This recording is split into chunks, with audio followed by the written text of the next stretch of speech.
Bona tarda, president. Ens vam conèixer ahir a la nit, no sé si ho recordarà. Sóc el número 2 del primer càsting del dia 10 de gener, del Jo Pregunto. Em dic Xavier Climent i no milito cap partit polític. Miri, tinc aquest mal vici. Només tinc un partit, el meu país, Catalunya. Encara que sí que faig política, i la faig des de fa més de 5 anys al carrer, amb un grup de voluntaris, gent de Súmate, d'Òmnium, de l'Assemblea i de cap associació. I anem a fer pedagogia al carrer. Anem a explicar per què volem un estat propi. No anem a convèncer, anem a fer entendre i que ens entenguin el per què volem un estat propi. I anem a llocs on hi ha gent que no vol ni sentir parlar de la independència. Principalment a Badia i Barberà, però tampoc ens cauen els anells si hem d'anar a on calgui.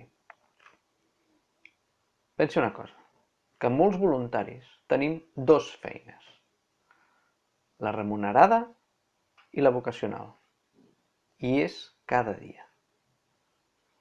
Em vaig quedar sincerament amb les ganes de poder parlar amb vostè més estona, i ho hagués pogut fer si hagués sortit seleccionat. Però com diu el Pep Guardiola, no busquem excuses en els àrbits de la tria dels 12, perquè ho hauria d'haver fet millor. I com avui en dia disposem de les xarxes socials, doncs ho vull aprofitar. President, ahir penso que no era el dia de fer-li només preguntes i retrets. Tot i que el programa es deia així, Jo Pregunto. Recorda el que li va dir la meva dona quan el va saludar? Li va dir: president, quan tindrem la independència? Vull recuperar el meu marit. Aquesta frase penso que se la fan moltes famílies. Famílies que han perdut la dona, entre cometes, i els familiars, perquè estan totalment entregats al país i al procés. Però sap una cosa? No podem estar sempre així. Perquè nosaltres no vivim de la política. I el que volem és recuperar la nostra vida. Jo, en comptes de fer una pregunta, li hagués volgut demanar un favor. Ajudi'ns. Ajudi'ns, sisplau. Ajudi'ns vostè i, per extensió, tots els polítics independentistes.